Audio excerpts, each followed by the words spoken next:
Hello friends, હું છું Divya food કિચનમાં તમારું સ્વાગત છે।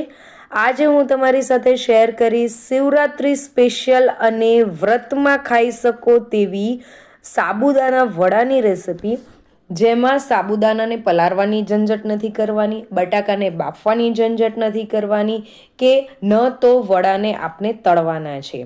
તો ફ્રેન્ડ્સ, એકદમ જ અલગ ટ્રીકથી અને તેની સાથે જે સ્પેશિયલ ચટણી ખાવામાં આવે છે, ફરાળી ચટણીની રેસિપી શેર કરવા માંગુ છું તમારી સાથે। તો ફ્રેન્ડ્સ, એકવાર આ રેસિપી જરૂરથી ટ્રાય કરજો। તો સૌથી પહેલાં અહીંયા મેં 2 કપ જેટલા સાબુદાના લઈ લીધા છે। સાબુદાના તમે નાના કે મોટા કોઈ પણ લઈ શકો છો। તો અહીંયા મેં 1 કપ જે વાડકીનું માપ આવે છે, એ વાડકીના માપથી જ મેં 2 કપ જેટલા સાબુદાના લઈ લીધા છે। તેને સૌથી પહેલાં આપણે પેનની અંદર એડ કરી દેવાના છે અને તેને 5 મિનિટ માટે રોસ્ટ કરી દેવાનું છે। ફ્રેન્ડ્સ, આ સ્ટેપ કરવો ખૂબ જ જરૂરી છે। જ્યારે આપણે આ સ્ટેપ કરશું ત્યારે સાબુદાનાની અંદર જે કોઈ પણ મોઇશ્ચર હશે એ બધું જ મોઇશ્ચર ચાલ્યું જશે અને સાબુદાના એકદમ જ ડ્રાય થઈ જશે। સાબુદાનાનો કલર આપણે વ્હાઈટ જ રાખવાનો છે, તેને એકદમ જ એનો કલર ચેન્જ નથી કરવાનો। ખાલી હલકો કલર આવે ત્યાર સુધી જ આપણે તેને રોસ્ટ કરવાના છે। તો અહીંયા સાબુદાના રોસ્ટ થઈ ગયા છે, તો હવે તેને ઠંડા કરી દેવાના છે। સાબુદાના ગરમ ગરમમાં વટાશે નહીં, એટલે સૌથી પહેલાં સાબુદાનાને આપણે ઠંડા કરી દેવાના। પછી આપણે આ રીતે મિક્સર જારની અંદર લઈ લેવાનું છે અને ત્યાર પછી તેનો એકદમ જ ફાઇન જે પાવડર આવે છે તે રીતનો પાવડર કરી દેવાનો છે। આ રીતનો ફાઇન પાવડર આપણે કરીને રેડી કરી દેવાનો છે। અટકચરો નથી રાખવાનો, જેટલું તમારાથી ગ્રાઇન્ડ થતું હોય તેટલું તેને ગ્રાઇન્ડ કરવાનું છે। ત્યાર પછી તેને બીજા બાઉલની અંદર લઈ લેવાનું છે। તો અહીંયા મેં પરાતની અંદર સાબુદાનાનો જે પાવડર કર્યો હતો એ લઈ લીધો છે, તેને હમણાં સાઈડ પર મૂકીએ। અહીંયા મેં 4 જે કાચા બટાકા આવે છે તે લઈ લીધા છે, તેની છાલ કાઢી નાખી છે। ત્યાર પછી તેને આ રીતે ઝીણા ઝીણા સમારી નાખવાના છે। હવે બધા જ બટાકાને મેં ઝીણા ઝીણા સમારી લીધા છે। તો સૌથી પહેલાં હવે મિક્સર જાર લેવાનું છે। મિક્સર જારની અંદર આપણે આ બધા જ બટાકાને આપણે એડ કરી દેવાના છે। આ બટાકાને આપણે ગ્રાઇન્ડ કરવાના છે। બટાકાને બાફવાની ઝંઝટ નથી કરવાની, એટલે જે આપણો બાફવામાં જે ટાઈમ વેસ્ટ થાય છે એ ટાઈમ અહીંયા તમારો બચી જશે।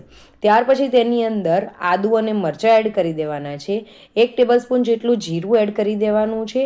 આ બધું જ આપણે બરાબર ગ્રાઇન્ડ કરી દેવાનું છે અને તેની જે ફાઇન પેસ્ટ આવે છે તે રીતની પેસ્ટ બનાવીને રેડી કરી દેવાની છે। હવે આ પેસ્ટને આપણે જે સાબુદાનાનો પાવડર જે પરાતમાં કાઢ્યો હતો તેની અંદર મિક્સ કરી દેવાનું છે, બધું જ એડ કરી દેવાનું છે। આની અંદર પાણીનો જરીક પણ અત્યારે યુઝ નથી કરવાનો। હવે 1 ટેબલસ્પૂન જેટલું મરીનો પાવડર એડ કર્યો છે, 1 ટેબલસ્પૂન જેટલું સિંધવ મીઠું એડ કરવાનું છે, અડધો કપ ક્રશ કરેલા અથવા તો અધકચરા વાટેલા સિંગદાણા એડ કરવાના છે, કોથમીરના પાન એડ કરી દેવાના છે અને અડધો લીંબુનો રસ એડ કરી દેવાનો છે। હવે આ બધું જ બરાબર મિક્સ કરી દેવાનું છે।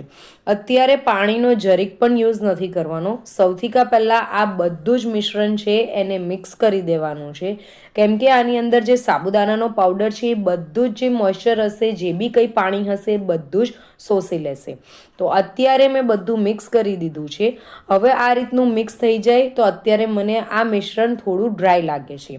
તો આની અંદર હવે 1 ચમચી જેટલું પાણી એડ કરવાનું છે। પાણી આ રીતે એડ કરવાનું છે, હાથની અંદર લઈને 1 ચમચી જેટલું પાણી લેવાનું છે અને તેને આ રીતે ફેલાઈને નાખવાનું છે અને મિક્સ કરવાનું છે।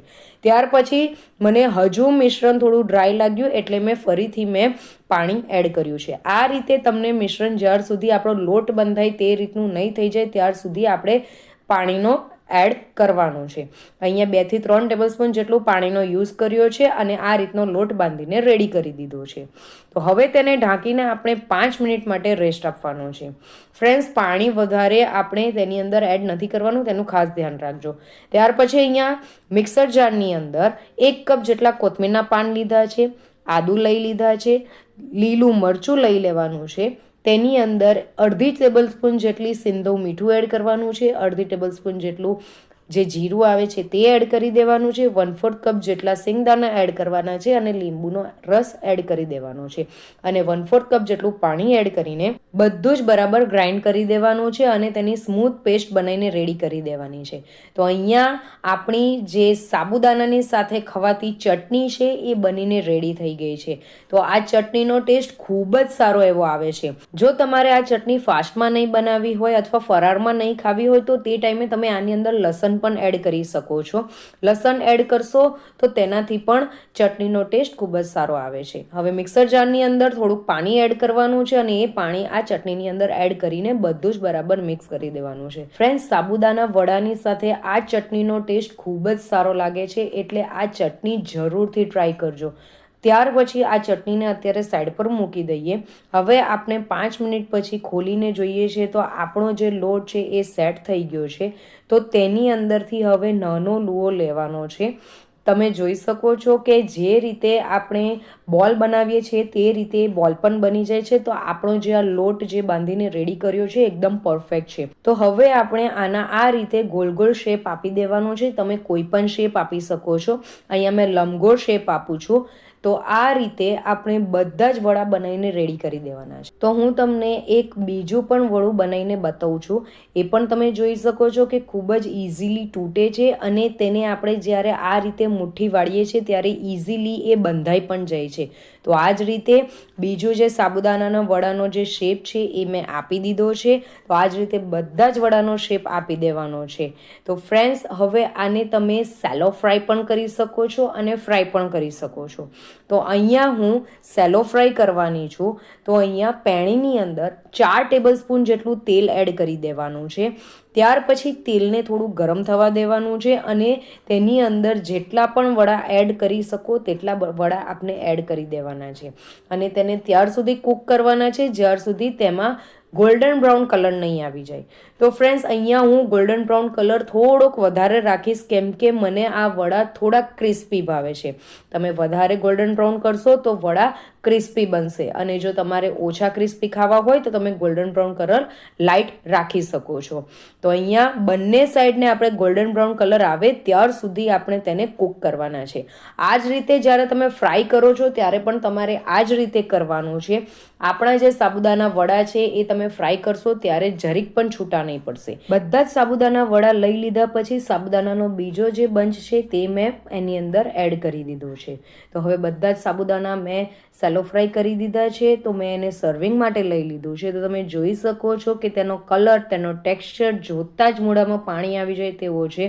ફ્રેન્ડ્સ, આ સાબુદાના વડા તમે એકવાર બનાવશો તો વારે વારે બનાવશો. કોઈક વાર જો તમે સાબુદાના પલાળવાનું ભૂલી ગયા હોવ તો તમે એકવાર આ રીતે જરૂરથી ટ્રાય કરજો અને આ રીતે ચટણી પણ જરૂરથી ટ્રાય કરજો. ખૂબ જ ટેસ્ટી લાગે છે. તો તમને મારી આજની રેસિપી ગમી હોય તો મારી રેસિપીને લાઇક, શેર અને કમેન્ટ કરજો અને ચેનલને જરૂરથી સબસ્ક્રાઈબ કરજો. Thank you for watching. Bye. મળીએ એક નવી રેસિપી સાથે. એન્જોય.